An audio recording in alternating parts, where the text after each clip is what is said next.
federal SBIR and STTR programs provide research and development funding to small businesses that are creating innovative solutions to our nation's current and future challenges.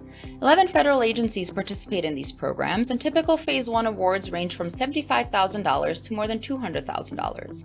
Participating agencies approach the SBIR program as either granting or contracting agencies. Granting agencies have less defined proposal topics and allow the principal investigator, or PI, to define the scope of work for their SBIR proposal. The National Science Foundation is a great example of a granting agency. They release general topics covering areas such as augmented and virtual reality, learning and cognitive technologies, robotics, or even just space as a topic. Small businesses are even able to submit to their other topics section if they're unable to find a match. The small business will determine the scope of work for the topic area and will have to explain how their innovation fits NSF directives and the selected topic. On the other hand, contracting agencies define the scope of work for the small business. A contracting agency such as DoD will release topics with specific requirements of the product that is being developed through the SBIR process. For example, a DoD service component may need new linings for their submarines. In the topic, the service component will specify the required coating material, the strength of it, the thickness of the material. They will write out exactly what is needed as the solution, and it will be up to the small business to deliver on this at the end of the period of performance. You might find yourself reading topic areas and wanting to learn more information to see if your innovation is actually a fit for your target agency. Program or topic managers from contracting and granting agencies are available to meet and talk with applicants about fit. These meetings should be used to learn more about the topic, the initiatives and directives of the agencies, and how the program or topic manager envisions the topic being solved. This should not be a time where you talk on and on about your innovation. This should be an information gathering session where the program manager talks and you ask open-ended questions. You should leave the meeting having a better understanding of how the agency envisions solving the topic problems. Granting program managers are available to connect with applicants at any point during the solicitation period. Since businesses are not competing directly against each other to solve specific problems for granting agencies, the agencies do not need to release any information you have gathered during these sessions. Contracting agencies have specific rules when it comes to connecting with topic authors, since applicants are directly competing against each other to deliver solutions for the same problem. Their program managers can only meet and directly talk to small businesses during the pre-release or pre-solicitation period that occurs right before the drop of their next solicitation. Once the open period starts, contracting program managers are no longer able to directly communicate with small businesses. During this time, most contracting agencies have a public Q&A that allow them to help and provide assistance. All of this information, though, is public, so make sure not to release anything that will give a competitor the upper hand. Additionally, contracting program managers may release information you have gathered during your session if they feel this information gives you an upper hand. Because remember, with contracting agencies, you're competing against each other to solve the same problem. Next, you will see a video that mocks sessions with granting and contracting agencies. I will be playing the program manager, and Dell will be playing the small business PI. If I was developing an innovation and Melissa was a program manager, what would I want to find out about with Melissa? So our first one is focusing towards, a granting opportunity. And I have something for USDA that is towards the conservation of natural resources. I'm coming up with a new type of fertilizer. And it's really going to be about loss reduction. So being able to make sure that the percentage of nutrients that are escaping via, air, via, runoff, via erosion, whatever, are not really escaping as much as what, is able to be developed in the plant. So typically I would give an introduction. So me and Melissa set up a call. Melissa is a USDA person in this, fantasy of ours. So we set up a call and I give her a quick introduction, say, this is what I'm working on.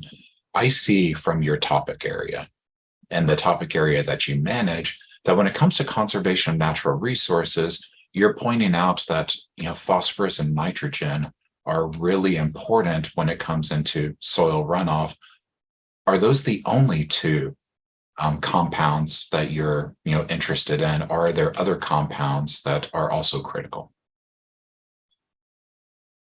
Great question. So we are really interested in compounds that are water soluble, so ones that are moving within the soil. So they're not the ones that are not actually bound within the soil for the crops to take up. Okay, so you said that you're really interested in the ones that are water soluble and that are moving within the soil. Are you also looking at the leaching of those into ground supplies? Is that something that's critical under this topic area, or is that something that is not super important to cover? So one of our really big directives within the USDA is to prevent nutrients from agricultural fields escaping into natural systems. So for example, we really want to reduce any sort of leaching into waterways, any sort of leaching into groundwater, or any sort of escape into the atmosphere. So anything that is water soluble has the opportunity to escape that way, and we want to prevent that. Okay. And you just mentioned the ones that are escaping into the atmosphere. Are y'all also focusing on, things like greenhouse gas emissions there that are actually, causing increased carbon loads? Or is it something that is more secondarily applicable for this topic area?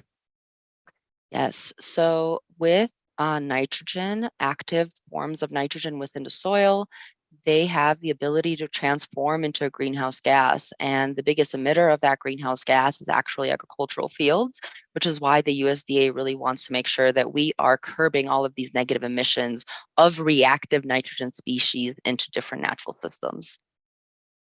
Okay, great. That actually provided me with some really good information. I thank you for your time. I really appreciate you taking time out of your busy schedule to meet with me, and that gave me a lot of really great direction. So I'm excited to be able to submit a proposal to you. I look forward to it. And remember, we are here. If you have any other questions, feel free to reach out and we're more than happy to chat.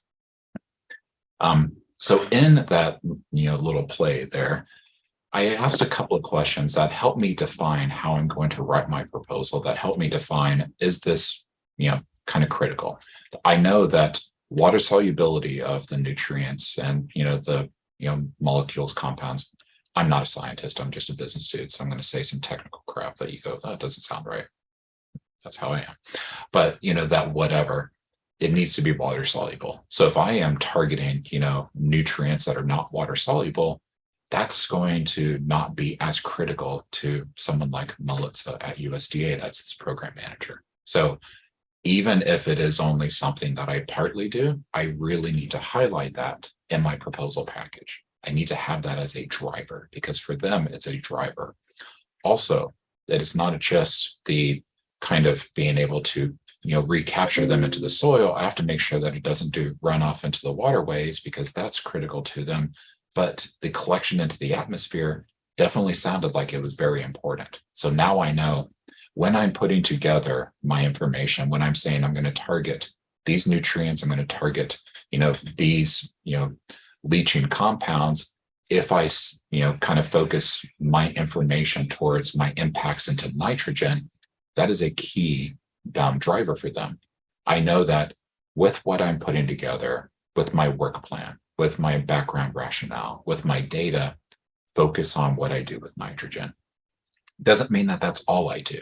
But if I'm going to put in some facts, if I'm going to put in some figures, if I'm going to put in some numbers that are going to make them stand up and pay attention, that's my leading story. Think of this like, the evening news. The leading story is always the one that makes you go, holy crap, I got to watch the rest of this. It's not just okay, yeah, I might care about this. I'll stick around for the next 30 minutes. So that nitrogen is my leading story because that is super critical to them. Is that the only thing I do with my innovation? No. Is that even the main thing that I'm focusing on? Maybe not, but match their words, match their keys, match what's important to them.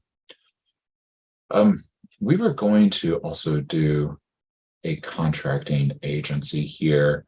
We're a little bit over time. Let's just do a couple of quick questions. So for like a contracting agency, the contracting agencies are going to be a bit different because they are very focused typically with their topics. So for this one, we're thinking that I'm developing something for, Department of Defense. Melissa's with Department of Defense. Doesn't matter the service component. Let's just say Air Force.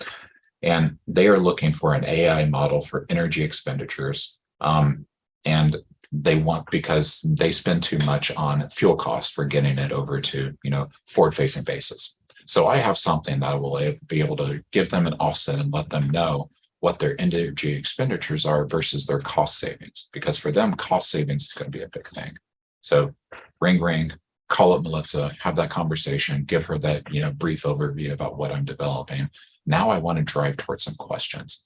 Now I want to pull out some specific information. And I say, Melissa, first of all, thank you again for, taking time to meet with me. I read through your topic area. I looked at your references. By the way, big thing, if they put references in there, read the references. Let them know that you read the references. They put them in there for a reason. Make them feel good about putting them in there. I don't know. But kind of talk about, I read through the references. I saw that with your solution you're looking for, with the problem you're stating, you're really focused towards kind of what your logistics challenges and your distribution channel challenges are with diesel generators. How important are diesel generators to your forward bases, and are you potentially looking at integration of other types of energy generators? Yes, so right now we are relying heavily on the diesel. We are hoping to transition away from that moving forward. So we are hoping to incorporate other energy solutions that similar price level or cheaper than what we are working with right now. Okay. And with the problem you're highlighting towards, fuel cost and distribution cost, do you have, surface leveling of the expenditures for getting the fuel to, the place, let's say Bahrain, versus once it's there, actually getting it to the generators themselves? Is it more expensive or more cost efficient for one versus the other? Right now, we just have general ideas. What we would like is for that AI to be able to generate those numbers for us to be able to eventually see what it will look like at different bases in the different geographical regions. Okay. And if I had something that could theoretically also model potential cost savings and return on investment for integrating, let's say, clean energy rather than diesel, would that be something that y'all would like highlighted, or is it not very important for this topic and this release? That would actually be a really great thing to highlight. We're hoping to deploy a roadmap for integrating clean energy onto our bases. So that is part of our mission directive. Okay. Great. I thank you for your time. You gave me some really valuable feedback, and looking forward to being able to submit a proposal to you. Look forward to seeing it. So again, I gathered some information. I figured out, okay, I need to highlight this. This is really what their driver is. I need to show this. I need to show this cost savings. But I also know that what their roadmap for the future is. Because remember, when you're doing your development, when you're thinking about SBIR, you're thinking about it as a long-term process. You're not thinking about, this is the problem today. This is what I can solve today. You don't have a product to solve it today. You'll have a product 2 or 3 years from now to solve it, because that's how development goes. So you need to be looking at that roadmap for the future. From my conversation with Melissa, I found out this is their immediate need. I can work towards that. But now I also have something that 3 to 5 years from now, they're going to go, oh, someone's already solved this problem. Let's sole source with them. That's what I'm trying to work towards, particularly with a contracting agency. I'm trying to know how their need is going to evolve over time, because I want to be the continuous provider to them. Because maybe you're solving their issue today, but then environment changes, things happen. Increased carbon levels in the atmosphere cause, new turbulence. So I have to actually be wary of that. Just something I didn't know. Melissa gave me the information for. Again, why I'm the business dude. I'm not the tech person. But you need to be able to kind of future forecast what their evolving needs are, because that is how you're successful with having a customer and having a business. You're thinking about your customer's needs 3 years from now, 5 years from now. You're moving towards that. You're figuring out how you can subdivide out your product line.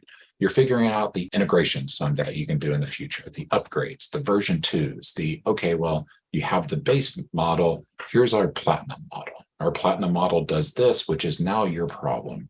You can address this right now, but you're going to be really interested in this in the future. Always try to expand your product breadth and depth. Have as big a product line as you can that makes sense towards different customers. Because it may be that I have multiple customers within DoD. Maybe what Melissa is talking about is the problem right now, but she talked about that roadmap. Is she going to be the customer for that roadmap for that future? Probably not, because particularly in contracting agencies, different areas, different departments within a contracting agency will focus in different ways. But now I know that there's a hint there. There's something I need to find. So that's really what you're trying to do with kind of these conversations and getting the most out of this. Everything you're doing, whether it is the quad chart, whether it's the introductory email, whether it's the conversation with the program manager, whether it's the follow-up, also a good thing. We didn't have it on the slide here. I just thought of it, but have a follow-up email with them. You had the conversation, you got some really great information. Again, thank them for their time and say, this is what I took away from our conversation. Is this valid? Make sure that you understood where they were coming from. Make sure that you actually understand what they highlighted. Make sure you understand why they highlighted it. Always make sure you're on the same page. As you saw, the small business's goal was to gather information from the program manager, and now they are able to better align their proposal with agency needs. These conversations look different when approaching granting versus contracting agencies. Remember, NMFAST can help you prepare for those meetings and get connected to program managers when you are ready.